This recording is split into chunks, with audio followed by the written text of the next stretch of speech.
Assalamualaikum warahmatullahi wabarakatuh.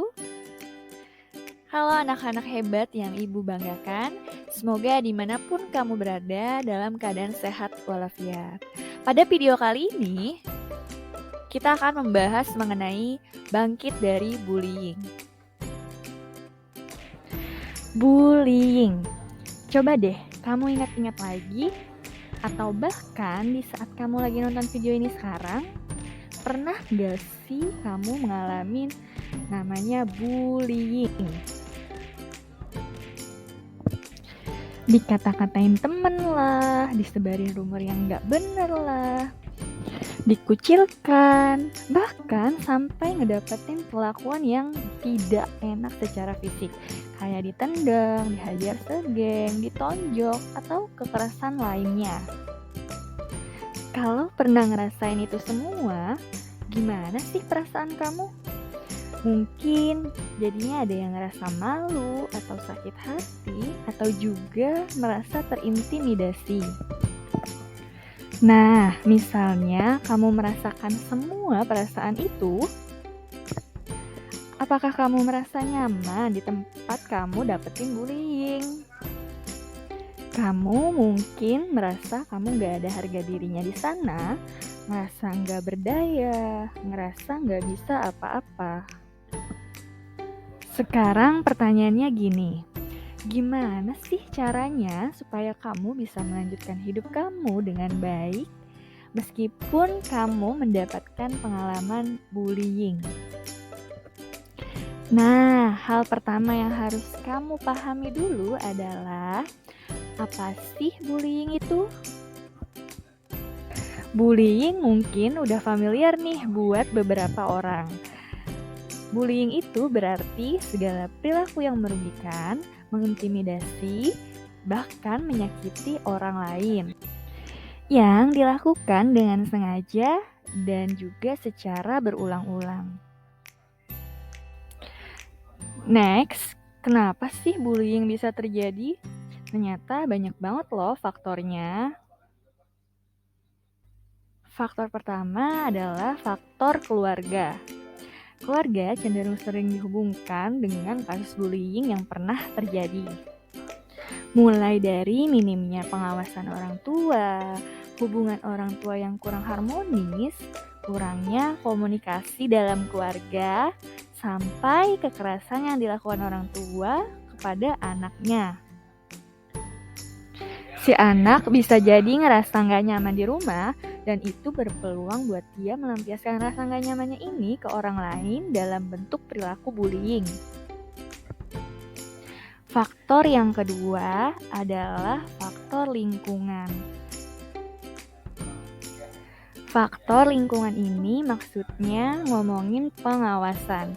Dengan semakin lemahnya pengawasan, maka akan semakin besar kemungkinan terjadinya bullying. Semakin lemahnya pengawasan dari orang tua atau guru, logikanya minim pengawasan berarti minim kemungkinan ketahuan. Nah, maka dengan minim kemungkinan ketahuan, minim juga kemungkinan untuk mendapatkan hukuman. Yang ketiga adalah tuntutan peer atau teman-teman kamu. Ini memang mungkin aja kejadian karena kamu cenderung juga banyak menghabiskan waktu dengan teman-temanmu. Kalau kamu berada di lingkungan pertemanan yang suka membuli, yang besar kemungkinan buat kamu juga ikut melakukan tindakan bullying juga. Lalu, apa sih dampak-dampak yang biasa terjadi pada korban dan juga pelaku bullying? Dampak bagi pelaku biasanya akan mendapatkan sanksi bertahap dari orang tua, pihak yang berwajib atau di persidangan, sampai bisa dipenjara.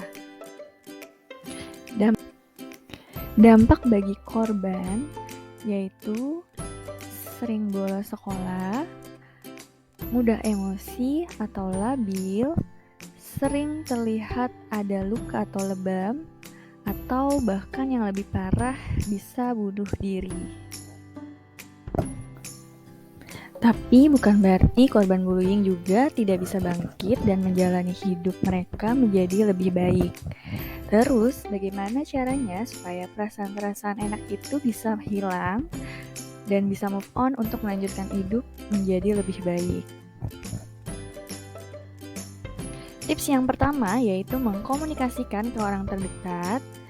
Dengan bercerita ke orang lain, itu merupakan solusi yang efektif untuk meringankan beban kamu dari suatu masalah yang membuat kamu tidak nyaman.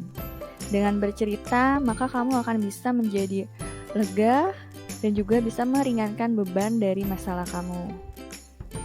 Tips selanjutnya, selain berkomunikasi, kamu juga bisa memaafkan diri kamu sendiri, atau biasa disebut dengan self-forgiveness.